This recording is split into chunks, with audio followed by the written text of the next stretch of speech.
Job capítulo 4 y capítulo 5. Hoy vamos a comenzar los discursos de los amigos de Job. Pensemos en esto.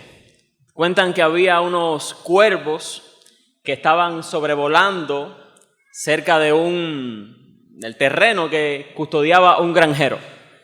El granjero tenía un loro y el loro, como todo loro, es muy sociable. Cuando vio a los cuervos sobrevolando, pues se une a la bandada de cuervos para socializar con los cuervos.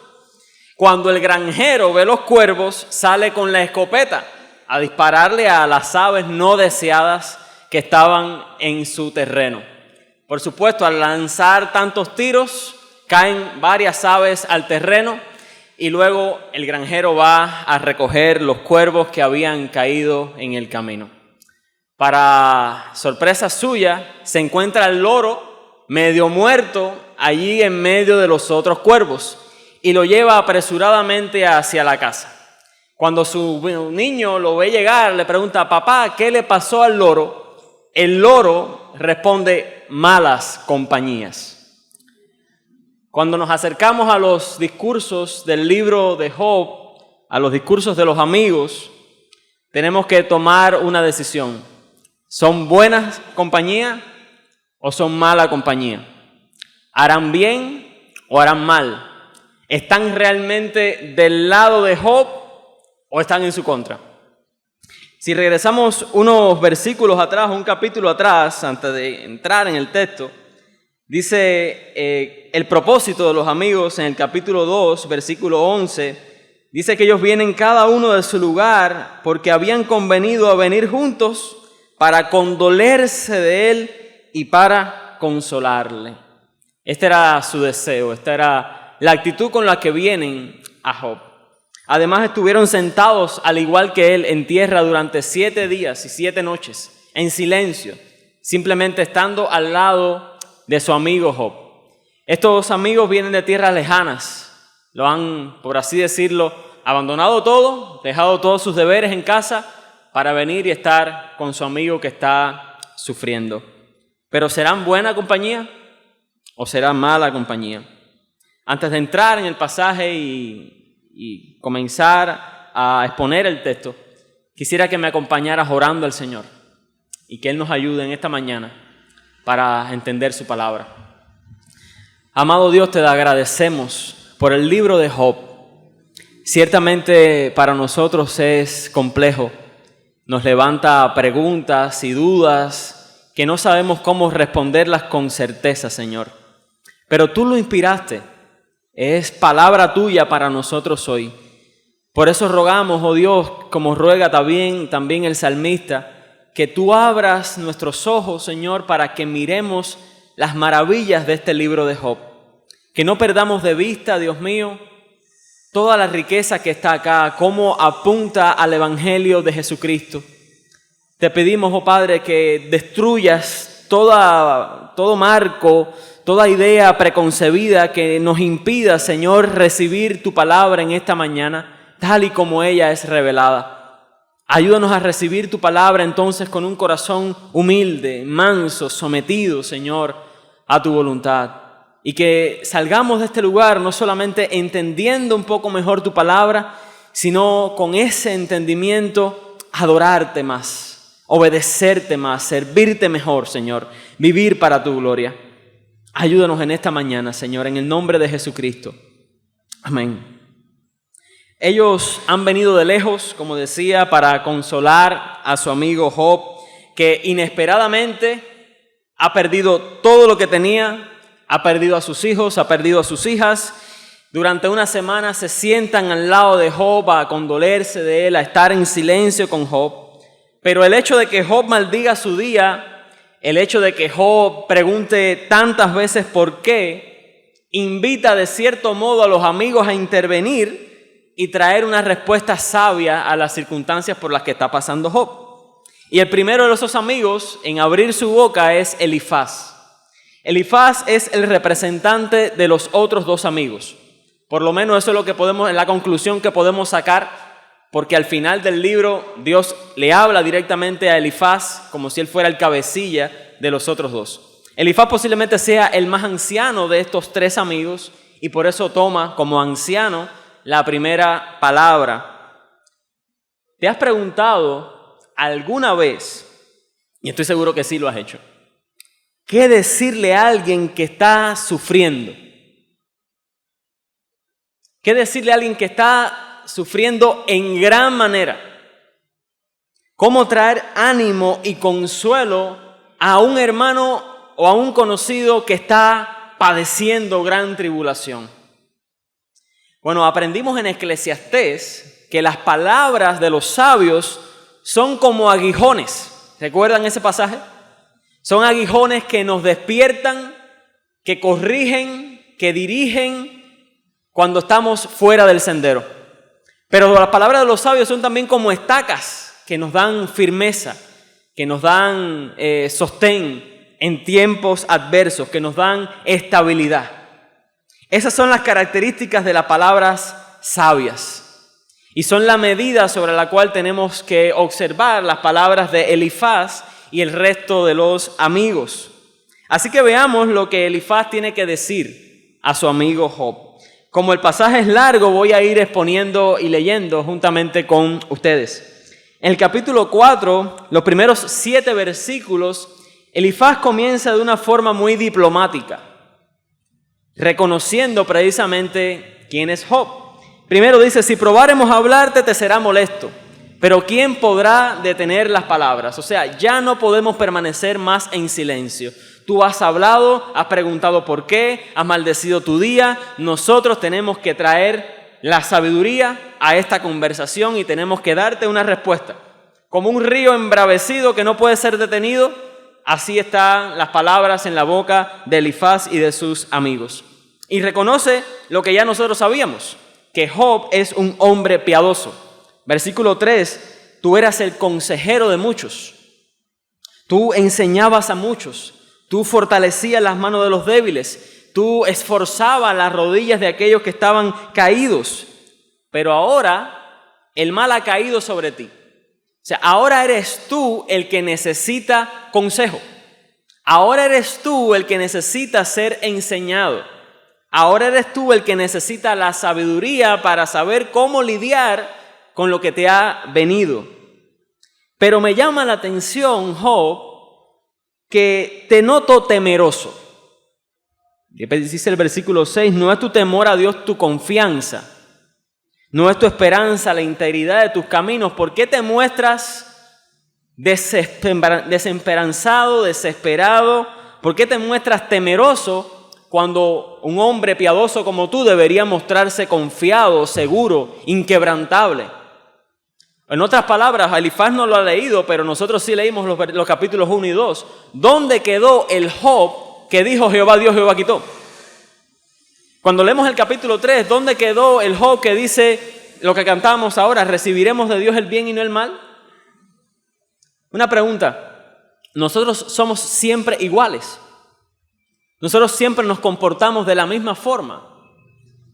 No, realmente el texto nos está mostrando que Job es un ser humano, que es inconstante en sus emociones tal y como lo somos nosotros.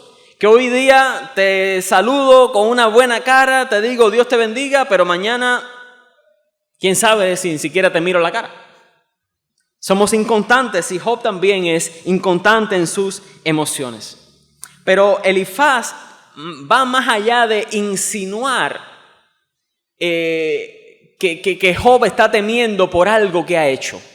Mira el versículo 7. El versículo 7 aquí es la clave para mostrarnos la teología de los amigos. Recapacita ahora. ¿Qué inocente se ha perdido, Job? ¿En dónde han sido destruidos los rectos? Eso jamás ha pasado, dice Elifaz. Jamás un inocente ha sido destruido. Jamás un recto ha sido destruido. Nunca un inocente se ha perdido. Dice, sin embargo, Eclesiastés capítulo 8, versículo 14. Recuerdan que Eclesiastés y Job toman mucha de la sabiduría de Proverbios y la ponen debajo del sol. Y la ponen no en un mundo ideal, sino que la ponen en un mundo caído. Y veamos cómo eso funciona. En Eclesiastés 8:14 dice, hay vanidad que se hace sobre la tierra, que hay justos a quienes sucede como si hicieran obras de impíos, y hay impíos a quienes acontece como si hicieran obras de justos. Digo que esto también es vanidad. Mi hermano, cuando tú lees el versículo 7 y tú dices, como dice Elifaz, esto siempre es absolutamente verdad, usted está negando el evangelio. Porque era necesario que el inocente se perdiera. Era necesario que el justo fuera destruido para que tú y yo pudiéramos ser salvados. Era necesario, mi amado hermano, que el justo muriera por el injusto. Que el que no tiene culpa muriera como culpable en una cruz para rescatarnos a nosotros, los pecadores. Era necesario que no se cumpliera absolutamente esta teología de Elifaz para que el evangelio pudiera tener lugar. Cuando Elifaz pregunta ¿qué inocente se ha perdido?, la respuesta es el evangelio. La respuesta es la cruz de Jesús. Mira la cruz. Allí el inocente se perdió. Allí el justo fue destruido. El lugar que nos tocaba ocupar a nosotros en la cruz, lo ocupó el inocente y lo ocupó el verdaderamente justo, para traer salvación a nosotros. Y esta sabiduría de la cruz obviamente nos va a humillar, nos va a poner en nuestro lugar, pero al mismo tiempo nos va a dar la libertad para reconocer que Dios es Dios. Y que Dios sí puede usar el sufrimiento de un inocente para un buen propósito. Que es lo que Elifaz está negando acá. Elifaz dice, Dios no puede permitir que un justo sufra. Y el evangelio dice, no, Dios va a permitir que el justo sufra. Y lo va a permitir con un buen propósito, porque Dios es Dios. Entonces el cristiano no sufre sin propósito, no sufre para siempre, no sufre sin medida, sino que su sufrimiento viene de la mano de un buen Padre que lo ama, que lo cuida y que le ha mostrado un amor eterno e inconmensurable en la cruz del Calvario. Y todavía más interesante, y es lo que empieza a ocurrir ahora, es que Elifaz empieza a decirnos de dónde él ha sacado esta idea.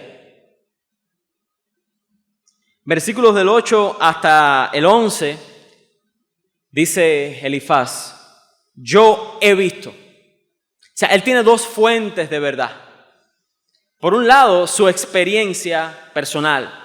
Y por otro lado, del 12 al 21, él va a especular delante de Job que él tiene aires de grandeza y que Dios le ha revelado algo. Fíjate cómo dice, yo he visto que los que harán iniquidad y siembran injuria, la ciegan, que perecen por el aliento de Dios y por el soplo de su ira, son consumidos. Yo he visto el rugido del león, yo he visto el bramido del rugiente, he visto los dientes del leoncillo, los he visto quebrantados. O sea, cuando el impío como un león viene a destrozar, viene a romper, Dios destroza al impío. Dios rompe sus labios. El león viejo dice, perece por falta de presa. Y los hijos de la leona se dispersan. Ahora ponte en los pies de Job. ¿Cómo Job va a interpretar lo que está diciendo Elifaz? Obviamente está insinuando que de acuerdo con su experiencia, de acuerdo con los efectos que está viendo en la vida de Job, la única causa que puede traer sentido a su teología es que Job haya pecado. Que Job sea uno de estos leones. Que Job sea uno de estos malos, uno de estos que ha arado iniquidad. Esta es una de las fuentes de verdad que levanta Elifaz. Mi experiencia dice, Job, que tú has pecado. Pero no se lo está diciendo de frente, se lo está diciendo de lado. Esto es lo que yo he visto, lo estoy insinuando. Pero dice ahora el versículo 12.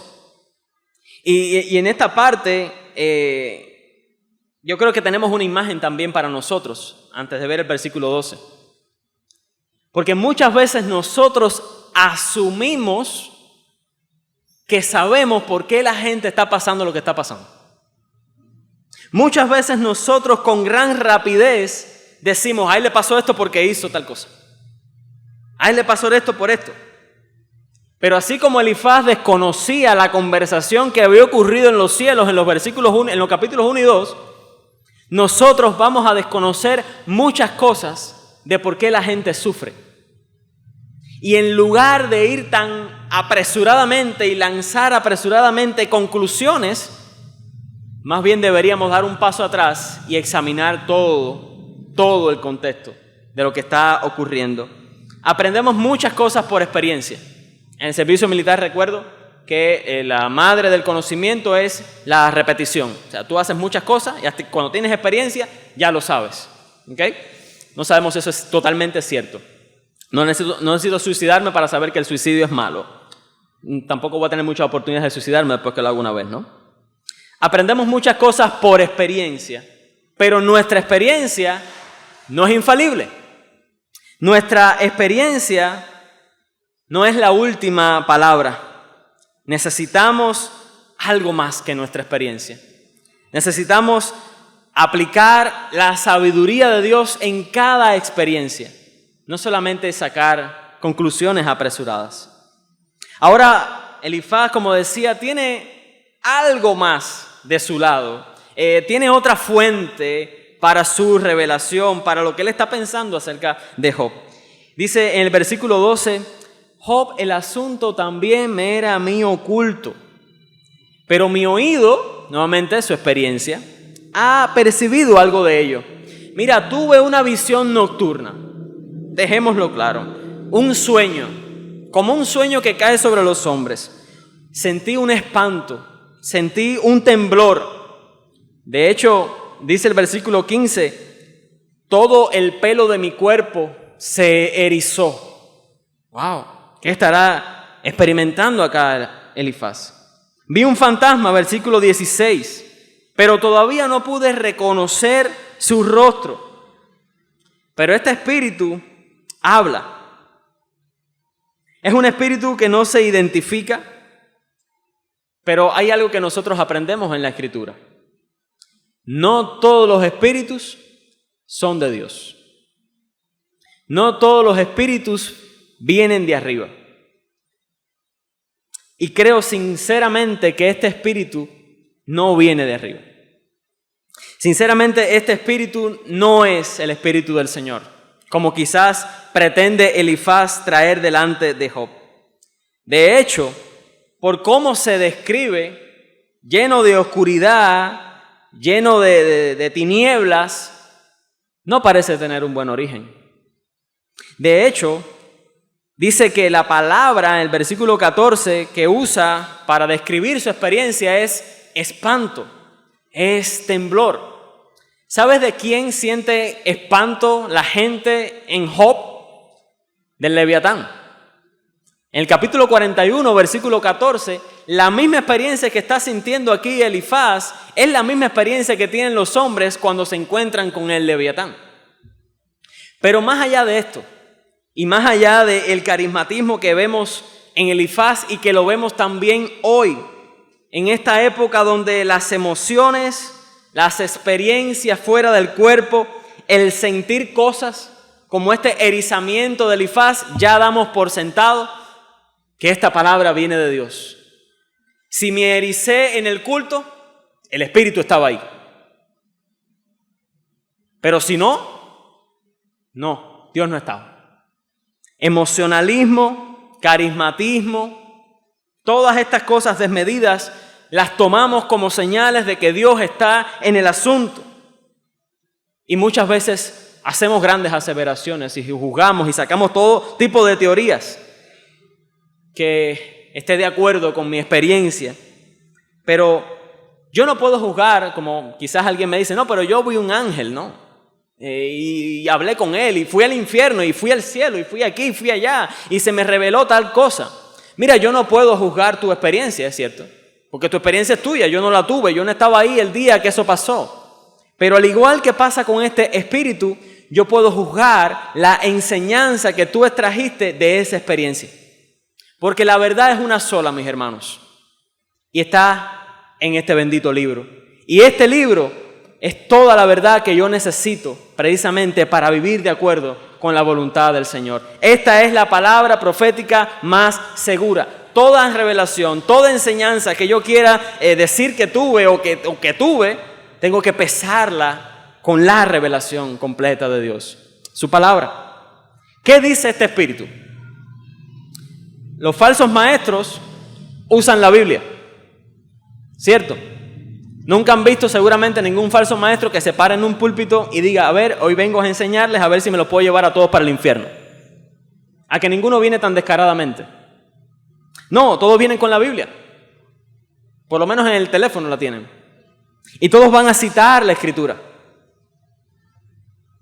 Y todos van a decir ciertas verdades, pero las van a mezclar con mentiras. Y esa es la marca de un falso maestro, porque esa es la marca de Satanás, que es el primer falso maestro. Dice este espíritu, versículo 17, ¿será el hombre más justo que Dios? ¿Será el varón más limpio que el que lo hizo? ¿Cuál es la respuesta que está esperando el espíritu? No. Y eso está de acuerdo con lo que dice la Biblia. Todos somos pecadores. Y todos estamos destituidos de la gloria de Dios. Todos estamos lejos de nuestro Dios. Por naturaleza, ninguno de nosotros puede alcanzar el cielo.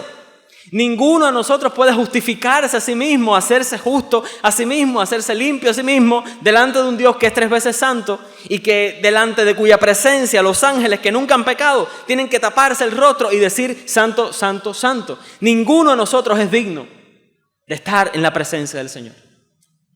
Así que sí, todos somos pecadores.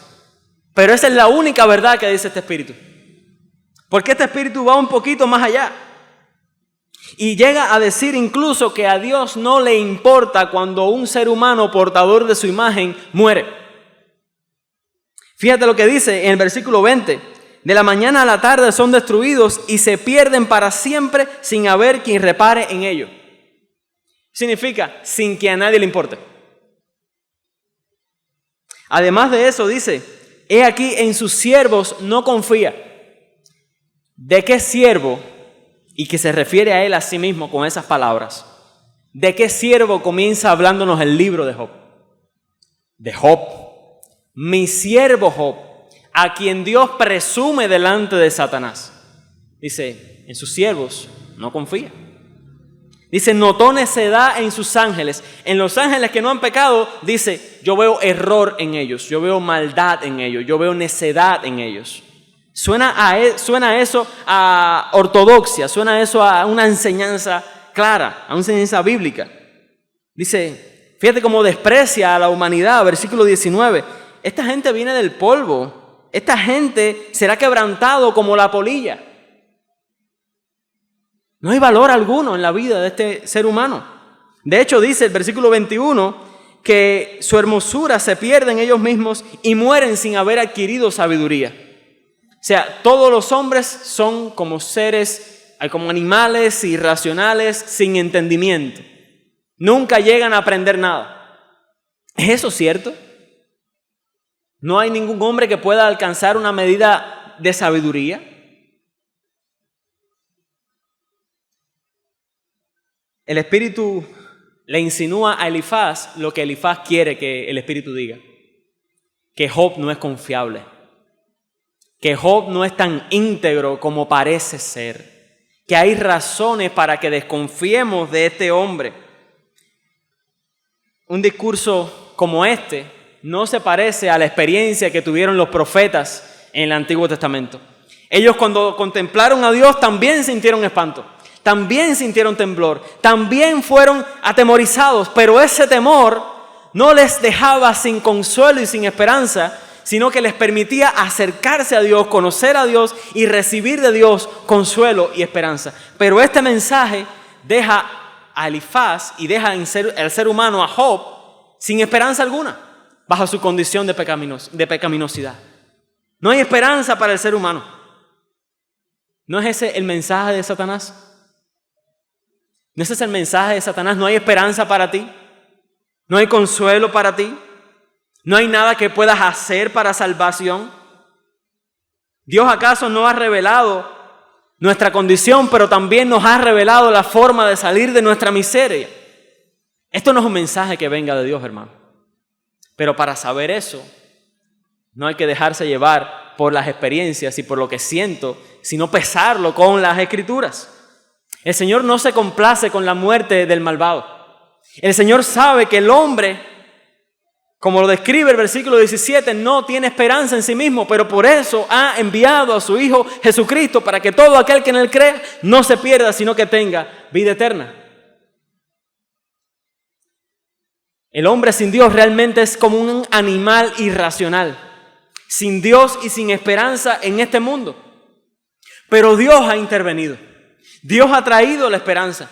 Efesios deja claro que Dios es rico en misericordia, con su gran amor con que nos amó, aún estando nosotros muertos en pecados, nos dio vida juntamente con Cristo. Por gracia sois salvos, dice Efesios.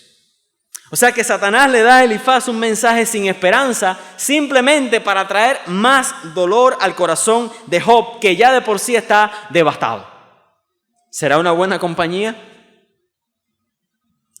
Satanás llena de mentiras también nuestras cabezas. La llena de mentiras como diciendo, eres demasiado justo para necesitar a Jesús. No te hace falta. Eres demasiado pecador como para que Jesús te reciba. Satanás llenará de mentiras nuestras cabezas. No le importas a Dios. Tú eres un gusano, un miserable, una cucaracha, una polilla. Eres menos que nada. No tienes valor para Dios. ¿Cuántas veces Satanás no ha traído esas mentiras a tu mente?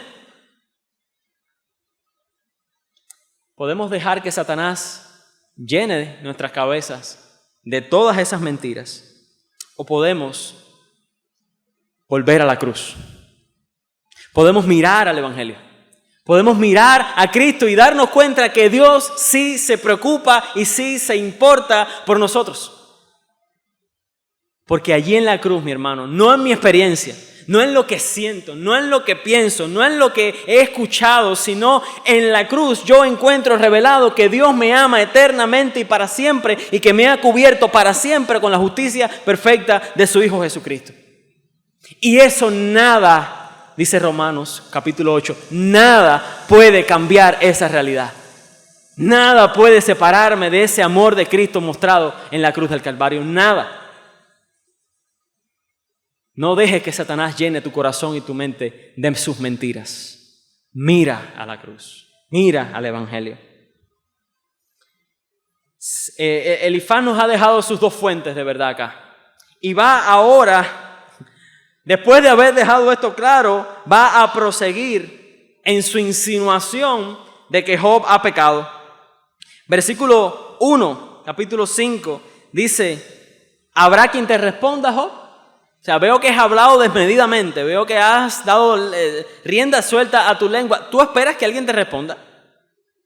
¿Tú esperas que alguno de los ángeles de Dios se voltee y funcione como un mediador entre tú y Dios? ¿Eso es lo que tú estás esperando, Job?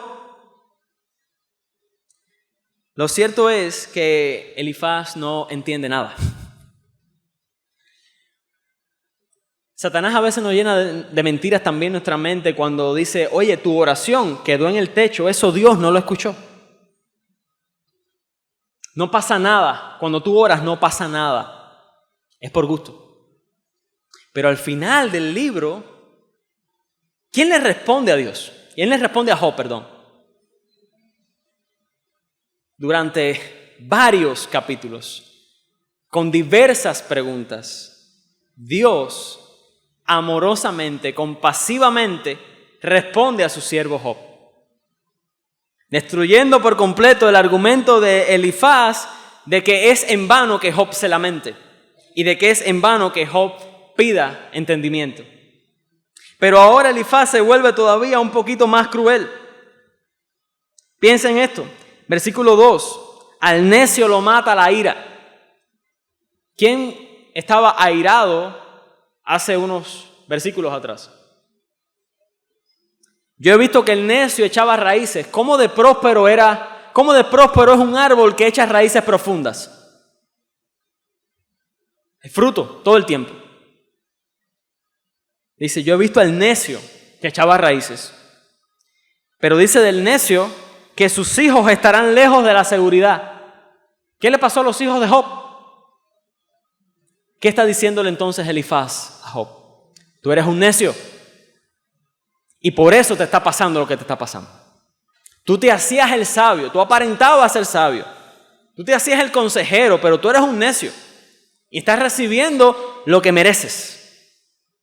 ¿Suena eso a una buena compañía?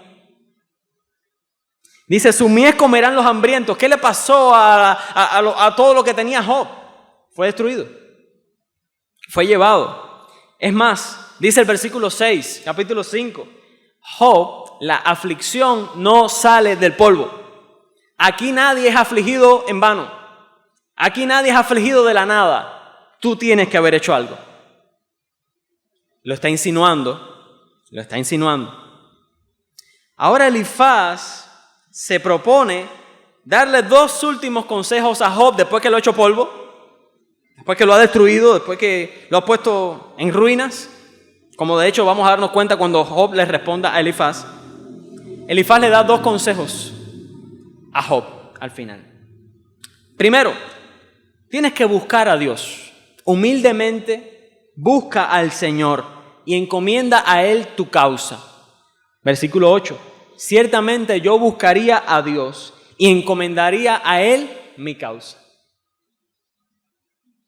Bueno, de hecho, nos va a describir a Dios en los versículos del 8 hasta el 16 como Dios es, como un Dios bondadoso, como un Dios misericordioso, un Dios que da la lluvia a todos, porque así de bueno es. Un Dios que pone a los humildes en altura. Un Dios que frustra los pensamientos de los astutos. Un Dios que obra todas estas cosas. Dice que hace maravillas sin número. Que su sabiduría es inescrutable. Ese es nuestro Dios. Bueno, ¿qué está mal aquí entonces? ¿Cuál es el problema de este discurso? Bueno, piensa en las palabras que está diciendo el versículo 13. Él prende a los sabios en la astucia de ellos y frustra los designios de los perversos. ¿De quién estaba insinuando ahora mismo perversidad? De Job. ¿A quién había reconocido como sabio al principio en el capítulo 4? A Job.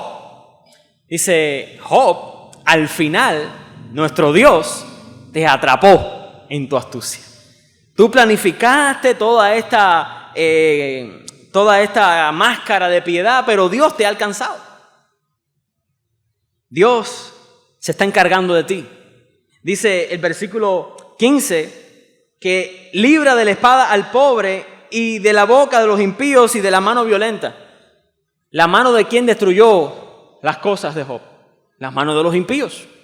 Dios no lo libró porque Job es un perverso, está diciendo Elifaz. Él es esperanza el menesteroso y la iniquidad cerrará su boca. Dice, Job, ¿dónde está tu esperanza si ahora mismo no tenías esperanza? Está tergiversando, torciendo la palabra de Dios. Qué peligro, ¿verdad? Usar la palabra, saber lo que dice la palabra, pero aplicarla erróneamente. Qué precioso saber Filipenses capítulo 4, versículo 13. ¡Wow! Me sé un versículo de la Biblia. Todo lo puedo en Cristo que me fortalece.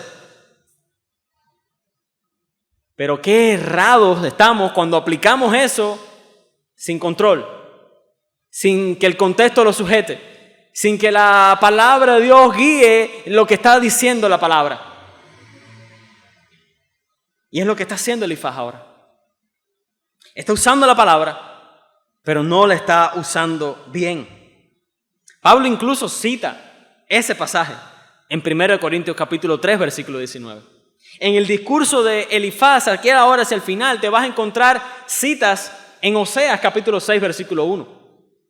Por ejemplo, cuando dice, y vamos a leerlo ahora, que Él hace la llaga y Él la vendará, esas palabras las repite Oseas en el capítulo 6, versículo 1. O sea que esto suena a Escritura. Esto suena a Biblia. El Dios descrito por Elifaz es hermoso, es nuestro Dios. Pero la aplicación, la conclusión a la que él está llegando no es correcta. Porque eso no describe la condición real de Job. La consejería bíblica va más allá de citar la Biblia en la consejería. La consejería bíblica demanda que tú y yo seamos capaces de usar correctamente la palabra de verdad en el poder de su Espíritu para llevar al aconsejado a Cristo, que es el perfecto consejero y la solución al problema del corazón del ser humano. Pero Elifaz no está llevando a nadie aquí a Jesús. Elifaz está perdiendo el punto. Elifaz no está trayendo sabiduría bíblica. Elifaz está entenebrecido. Satanás, como mismo usó a la mujer de Job para tentar a Job a que maldiga a Dios, ahora Elifaz está siendo zarandeado por Satanás y usado por Satanás para traer más dolor todavía al corazón de Job. La palabra de Dios sana, renueva, transforma, liberta, pero tenemos que traerla tal y como ella es, porque a la hora de torcerla va a hacer el efecto contrario en aquellos que escuchan la palabra. Cuidado con cómo usamos las Escrituras a la hora de aconsejar. Mi experiencia no es suficiente, pero torcer las Escrituras tampoco es el remedio. Por último, Elifaz le da otro consejo a Job. Job, versículo 17. Dice, ¿cuán bienaventurado eres, Job? Recuerda, Job que acaba de perder a sus hijos y todo lo que tiene. Job, qué bienaventurado eres. Porque a quien Dios castiga es bienaventurado. No menosprecies la corrección del Todopoderoso. En otras palabras, Job, tú tienes que aceptar la corrección que Dios te está haciendo. En otras palabras, arrepiéntete, Job, de ese pecado que tú nos estás ocultando, porque cuando tú hagas eso, tú vas a ser restaurado en gran manera. Fíjense cómo Job, cómo ahora Elifaz describe la restauración de Job que va a venir si Job se arrepiente del pecado que está ocultando entre sus amigos. En 6 tribulaciones te librará y en la 7ª no te tocará el mal. O sea, Job, tú vas a volver a experimentar ese vallado, ese cercado que tenía Dios alrededor de todos tus bienes. Ningún mal va a tocar tu morada.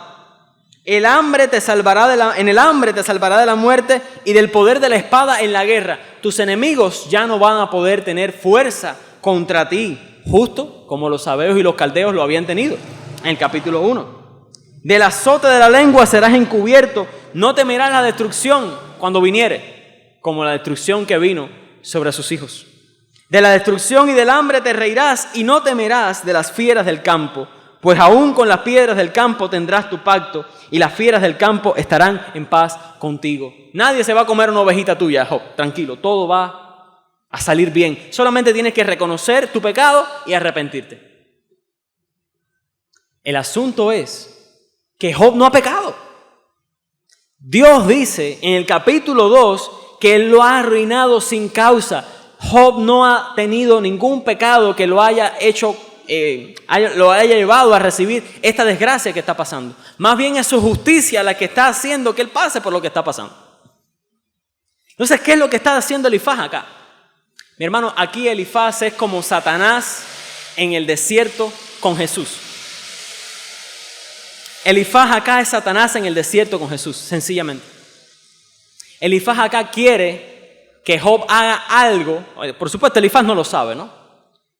Pero si Job confiesa un pecado que no ha cometido, está mintiendo. Está pecando. Y dice, en otras palabras, Satanás, que está más atrás que Elifaz, está diciendo, Job peca y ya no hay que escribir los otros capítulos. Peca ahora y la restauración que vas a recibir al final, la vas a recibir ahora.